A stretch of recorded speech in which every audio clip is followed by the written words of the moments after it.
Buenas tardes, compañeros. En este video abordaremos cómo intervienen los lóbulos cerebrales en el proceso del pensamiento y el lenguaje. Somos de la licenciatura de Psicología de Univer Millennium del grupo 401 y el equipo está conformado por Espinosa Ramírez Ochil, Gómez Rojas Mariadela, Juárez Díaz Nemí, Miranda Chávez Dulce Ivón y Vázquez Sosa Miriam. Mostraremos el cerebro en corte sagital para ver los principales lóbulos que intervienen en el proceso del lenguaje y del pensamiento. El lenguaje es una función cerebral compleja que surge por la interacción entre el desarrollo biológico del cerebro y el medio social. El cerebro humano tiene la particularidad de estar dividido en dos hemisferios que funcionan de manera distinta.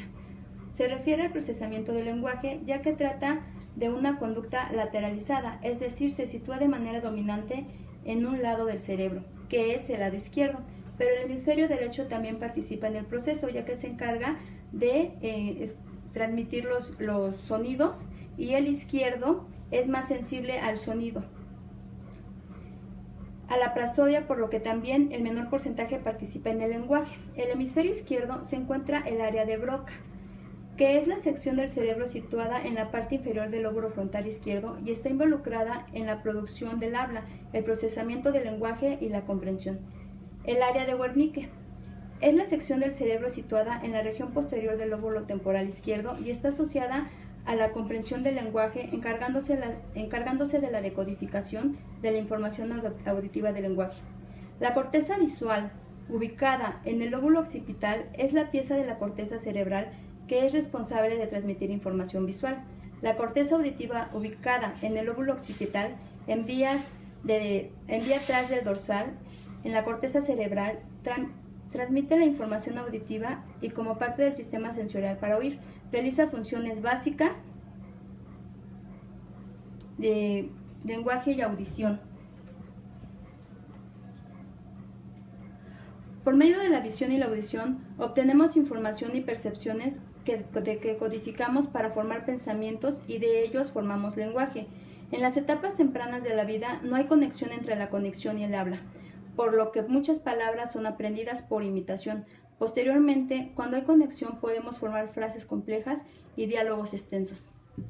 Por otra parte, el pensamiento está muy difícil de definir cuáles son los lóbulos que intervienen en él, pero se ha manifestado que puede estar ubicado en el sistema límbico, donde se encuentra amígdala, tálamo, hipotálamo e hipocampo, que es el encargado de la memoria. El pensamiento es una función superior del cerebro, es la aparición de una serie de ideas que se generan para resolver una tarea o problema. Nace como una actividad especializada de un grupo de neuronas localizadas en el lóbulo frontal de la masa encefálica de los procesos integrativos del máximo nivel. El pensar constituye la mayor expresión de alcance evolutivo del ser humano como ente superior a todas las especies. Cada ocasión que el hombre ha enfrentado cualquier situación, en su mente se elaboran como respuesta a una situación una serie de ideas para resolverla. La percepción, la integración, organización y respuesta de estímulo, tarea o problema, de ideas que se generan como su consecuencia, los neuropsiquiatras la dominan pensamiento. Este proceso dinámico e incontenible se forma por dos etapas que lo llevan a una finalidad. La primera fase es una construcción, se denomina la etapa del pensamiento concreto. Esta comienza en la infancia y se caracteriza porque en su contenido solo se tienen ideas concretas, que se basan en la dominación de las propiedades físicas de los objetos. Así, el niño cuando comienza a pensar dice mamá, papá, casa, etc. y muchas palabras que son simples de pronunciar. Este pensamiento lo que hace es concretizar las cosas y darle su significado por su nombre, pero sin analizar para qué sirve o cuál es su función. No analiza las propiedades ni hace asociaciones de ideas entre ellas, solo las domina porque así son.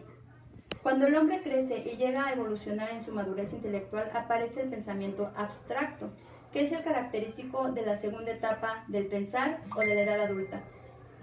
En este proceso, el sujeto no solo piensa en las cosas por sus propiedades físicas o su nombre, sino que haciendo abstracción de ellas, las analiza y las compara.